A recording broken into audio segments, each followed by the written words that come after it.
날카롭고 각진 외형, 거대한 크기의 무기를 수납하는 내부 공간, 조종석에 설치된 대형 화면. 레이더에 거의 포착되지 않는 5세대 스텔스 전투기의 상징들이다. 1990년 1차 걸프전에서 F-117 스텔스 전폭기가 이라크군을 제압하는 모습을 목격한 세계 각국은 스텔스기 확보에 열을 올렸다. 많은 사람들은 스텔스기가 미래 공군의 핵심이 될 것이라며 스텔스 열풍에 힘을 실었다. 1차 걸프전으로부터 30년이 흐른 지금은 어떨까? 5세대 스텔스 전투기 F-35가 생산 중이지만 여러가지 이유로 과거에 개발된 기종들을 완전히 대체하지는 못하고 있다. 라파라 타이푼 전투기는 물론 1970에서 1980년대 등장한 F-16과 F-15도 꾸준히 주문을 받으며 건재함을 과시하고 있다. 이 같은 추세는 2030년대 실전 배치될 한국형 전투기에도 영향을 미칠 전망이다. 무장과 기술적 신뢰성이 핵심. F-35는 일반적인 레이더로는 탐지가 매우 어렵다. F-35가 스텔스 전투기를 상징하는 기종인 이유다. 하지만 스텔스 성능에 지나치게 의존하면서 F-35의 약점인 빈약한 무장 문제가 두드러지는 모양새다. F-35의 공대공, 공대지 무장은 기존 F-16과 큰 차이가 없고 장거리 지상 타격 능력은 F-15보다 부족한 실정이다. DLB 전략 폭격기나 F-15E 전투기를 포함해 타격 수단이 많은 미국 공군은 대체할 방법이 있지만 공군 규모가 작아 전투기 한 대에 다양한 역할을 맡기는 나라에서는 문제가 될 수 있다. 전투기의 기본적 임무인 공중전에서는 문제가 더욱 심각해진다. 중국과 러시아가 미국산 AIM-130 중거리 공대공 미사일보다 더 빠르고 멀리 날아가는 미사일을 개발한 상태다. 중국은 제-20 스텔스 전투기에 음속의 5배 속도로 300km 이상을 날아갈 수 있을 것으로 추정되는 PL-15 공대공 미사일을 탑재했다. 러시아도 Su-35 전투기에 사거리 400km의 R-37을 장착했다. 레이더에 잘 잡히지 않는 F-35를 직접 타격할 수는 없어도 주기경 보통제기나 전자전기 등 F-35의 비행을 지원하는 항공기는 충분히 공격이 가능하다. 이에 미국은 2020년대 초 실전 배치를 목표로 AIM-260 장거리 공대공 미사일을 개발하고 있으나 중국과 러시아보다 늦었다는 지적을 피하기 어렵다. F-35에 대한 기술적 신뢰성도 아직 확보되지 않았다. 외신 보도에 따르면 미 국방부 작전시험평가국의 지난해 11월 평가에서 F-35 소프트웨어 결함이 873건 발견됐다. 작전시험평가국은 F-35에 탑재된 25mm 기관포는 받아들일 수 없는 정확성을 가지고 있다고 밝혔다. 성능 개량을 거쳤지만 한 세대 이전의 전투기인 F-16V에 대한 주문이 꾸준히 이어지고 미 공군이 최근 F-15X 도입을 결정한 것도 기술적 신뢰성과 무관치 않다. F-15와 F-16은 여러 차례 실전에서 성능이 검증됐고 대량 생산된 덕분에 저렴하며 다양한 용도로 쓸 수 있는 능력을 갖췄기 때문이다. 한 발 늦었지만 KF-X도 도전할 만하다. 스텔스의 함정에 빠진 미국과 달리 유럽은 항공무장과 레이더 강화에 초점을 맞췄다. 미국처럼 5세대 스텔스 전투기를 만드는 대신 타이푼이나 라팔처럼 기존 방식대로 제작된 전투기를 운용한다. 대신 2030년대 이후를 염두에 두고 인공지능 기능 등이 포함된 6세대 전투기를 개발 중이다. 유럽 에어버스의 타이푼 전투기는 독일, 스웨덴이 합작해 개발한 타우러스 장거리 공대지 미사일과 미티어 장거리 공대공 미사일로 무장했으며 다기능 이상 배열 레이더도 갖췄다. 프랑스 다소의 라팔은 AESA 레이더 장착이 다소 늦었지만 스칼프 장거리 공대지 미사일과 미티어 장거리 공대공 미사일을 운용해 강력한 타격력을 자랑한다. 유럽이 미국보다 스텔스 기술이 뒤떨어진 것은 아니다. 미국의 F-22를 개발할 당시 독일은 스텔스 형상 설계나 도료 생산 등에 필요한 기술을 확보하고 있었다. 하지만 레이더를 비롯한 대스텔스 기술의 발달을 염두에 두고 균형 잡힌 설계를 갖춘 전투기 개발로 선회했다. 전투기는 한번 개발되면 수정이 쉽지 않다. 특히 F-35처럼 고도의 스텔스 기능이 포함된 기체는 더욱 어렵다. 반면 레이더는 지상, 해상, 공중 등 다양한 작전 환경에 맞춰 출력이나 파장 등을 다양하게 조정할 수 있다. 비용도 스텔스 전투기 개발보다 훨씬 저렴하다. KF-X는 F-35보다 스텔스 성능은 낮지만 공격력은 다른 기종에 뒤떨어지지 않는다. 국내 개발 중인 장거리 공대지 미사일 또는 타우러스 미사일과 미티어 미사일이 장착될 예정이다. 국방과학연구소가 진행하고 있는 국산 AESA 레이더 개발이 성공한다면 2030년대에도 일선에서 활동할 타이푼이나 라팔 같은 유럽 전투기와 유사한 수준의 기종을 국내 개발로 확보하는 셈이다. F-35는 스텔스 성능만큼은 확실한 전투기다. 따라서 스텔스 성능을 최대한 발휘할 수 있는 작전에만 투입될 가능성이 높다. 반면 공격력을 갖춘 KF-X는 다양한 용도에 쓰일 수 있다. 항공무장과 전자장비를 개량한 포스트 KF-X를 만든다면 그 효과는 더욱 높아질 전망이다. 여기에 국산 FA-50 경공격기 무장을 강화하는 성능 개량까지 더해지면 공군력 증강 효과는 더욱 커질 것으로 보인다. 산업적 측면에서도 기술과 경영 노하우를 계속 축적할 수 있어 항공우주산업 발전 측면에서도 도움이 된다. FA-50은 필리핀 이슬람 반군 소탕 작전에 투입된 적이 있어서 기술적 향상이 뒷받침된다면 검증된 기체로서 해외 수출의 탄력을 받을 수 있다. 방산업계 관계자는 항공기 무장체계는 스텔스 성능만큼 중요한 요소라며 KF-X도 무장체계를 더욱 강화한다면 전력 증강은 물론 해외 수출 가능성도 높아질 것이라고 전망했다. 하늘도 경제도 놓칠라 빈 껍데기 우려 커지는 KF-X. 오는 2030년대 한반도 영공을 수호할 한국형 전투기 개발을 놓고 우려의 목소리가 높아지고 있다. 개발을 담당하고 있는 한국항공우주산업은 이르면 내년 상반기 KF-X 시제기를 완성한 뒤 2022년부터 시험에 나설 예정이다. 국방과학연구소와 한화시스템이 다기능 이상 배열 레이더를 개발하고 있고 LIG X1 등이 전자장비와 엔진을 비롯한 주요 구성품 제작에 한창이다.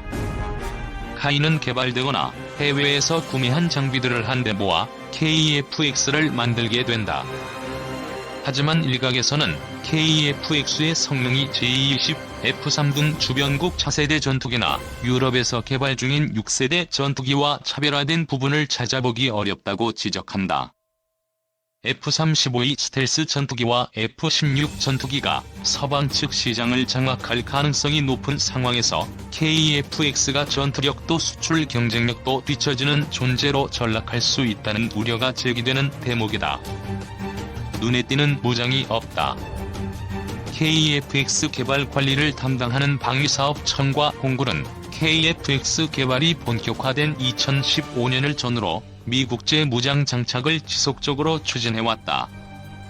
공군 주력 전투기인 F-35A와 F-15K, KF-16의 보잉, 록히드 마틴, 레이시온 등 미국 방산업체가 생산한 무기를 사용한다는 측면에서 효율적인 결정이었다.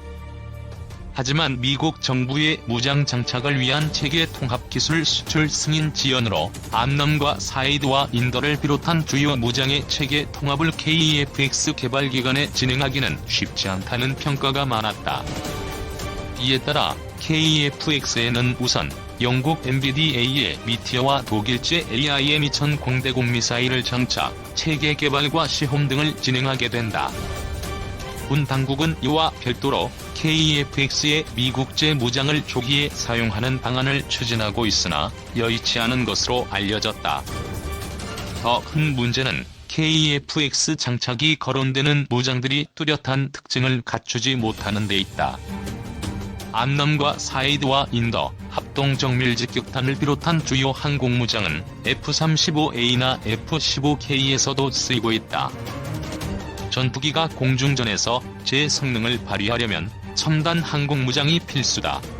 2030년대의 한반도 상공을 누빌 KF-X는 스텔스 성능이 F-35A보다 낮다. 그런데도 항공무장은 F-35A와 별 차이가 없다면 실제 전투력은 F-35A나 개량형 F-15K보다 뒤떨어질 가능성이 적지 않다. KF-X는 음속의 4배 속도로 100km 밖에 있는 적기를 격추시키는 미티어 공대공 미사일을 장착하게 된다. AESA 레이더의 발달로 전투기들의 공중전이 먼 거리에서 이루어지는 점을 감안하면 적절한 선택이라는 평가다. 하지만 AIM-2000 단거리 공대공 미사일은 사거리가 25km에 불과하다. 미국 제4에이드와 인드보다 짧다. F-35E를 비롯한 5세대 전투기에는 쓰이지 않는다. 반면 영국 MBDA가 개발한 아스람 미사일은 사거리가 50km에 달하고 영국 공군 F-35E에도 장착되는 기종이다. AESA 레이더의 등장으로 탐지 능력이 향상된 전투기들은 예전보다 먼 거리에서 적기를 발견하게 된다. 먼저 보고 먼저 쏘는 방식의 공중전이 대세로 자리잡게 되는 이유다.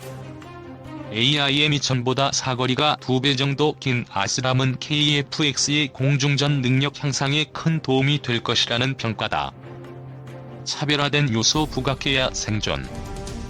KF-X는 한반도 영공 수와 더불어 국내 항공 우주 산업의 수출 경쟁력 강화 측면에서 핵심적인 역할을 맡게 된다. 부가가치가 높은 전투기를 해외에 판매한다는 것은 그만큼 첨단 기술을 확보하고 있다는 것을 의미한다. 수출이 성공하려면 해외 고객을 대상으로 한 마케팅도 조기에 이루어져야 한다. 항공업계 관계자는 KF-X 비행시험이 시작될 2022년에는 수출을 위한 해외 영업이 시작되어야 한다고 지적했다. 중국과 러시아, 미국, 유럽의 견제를 뚫고 KF-X가 수출을 하려면 다른 기종과 차별화된 능력이 필요하다. 고성능 항공무장 장착이 반드시 이루어져야 하는 이유다. 장거리 공대지 미사일 운용 능력은 KF-X의 수출 경쟁력에 큰 도움이 될 수 있다. 한국 공군 F-15K 60대가 일본 항공자위대 F-15J 120대에 밀리지 않는 것은 사거리 500km의 타우러스 공대지 미사일을 장착하고 있기 때문이다. 이와 관련해 ADD는 LIG X-1과 함께 국산 장거리 공대지 미사일을 개발하고 있다. 지난해 5월 탐색 개발에 착수했으며 2022에서 2028년 체계 개발을 거쳐 200여 발을 생산한다는 계획이다.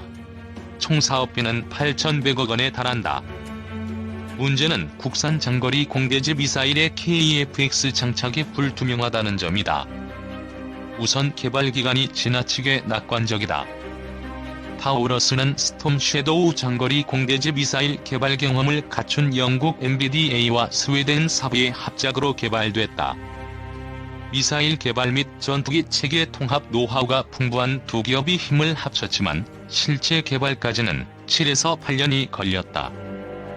공대지 미사일 개발 경험이 거의 없는 ADD가 개발 기간을 맞출 수 있을지는 미지수다. 개발이 완료되면 KF-X에 미사일을 통합하는 작업을 벌여야 한다. 타우러스를 F-15K에 체계 통합했을 때 2에서 3년 안팎의 시간과 800억 원의 비용이 소요됐다. 국산 장거리 공대지 미사일과 KF-X는 현재까지는 실용화되지 않은 무기다. 실전 배치되지 않은 무기를 상호 통합하는 과정에서 얼마나 많은 시간과 비용이 소요될지는 추정조차 쉽지 않다. 우여곡절 끝에 체계 통합을 마쳐도 넘어야 할 산은 여전하다. 시험 발사를 통해 성능을 입증해야 하기 때문이다. 타우러스는 4년 동안 300회에 달하는 시험을 진행한 것으로 알려졌다. 타우러스 제작사는 전투기에 미사일을 장착한 뒤 이륙해 비행하는 과정과 발사 절차, 발사 후 비행, 목표물 파괴에 이르는 모든 단계를 철저히 점검했다. 특히 지상 표적에 명중하는 시험은 100여 회에 달할 정도로 많이 진행됐다. 도립 각도가 조금이라도 빗나가면 정확도와 파괴력이 크게 낮아진다. 이는 지하 벙커 파괴 여부와 직결된 부분이다. 거듭된 시험 발사를 통해 발사 각도와 속도 등을 확인하면서 기술적 개량을 실시해야 성능을 검증할 수 있다. 장거리 공대지 미사일은 일종의 비행체이므로 감항 인증도 받아야 한다. 하지만 이 같은 문제점은 깊게 고려되지 않는 것이 현실이다. 이에 따라 KF-X의 타우러스 제작사에서 개발 중인 단축형 타우러스를 장착해 수출 마케팅을 진행하는 방안이 설득력을 얻고 있다. 한국 공군이 운용 중인 타우러스와 비교하면 연료 탱크를 줄여 사거리를 400km로 단축한 것에는 동일한 성능을 갖고 있다. FA-50 경공격기에도 장착이 가능한 만큼 KF-X에도 사용이 가능하다.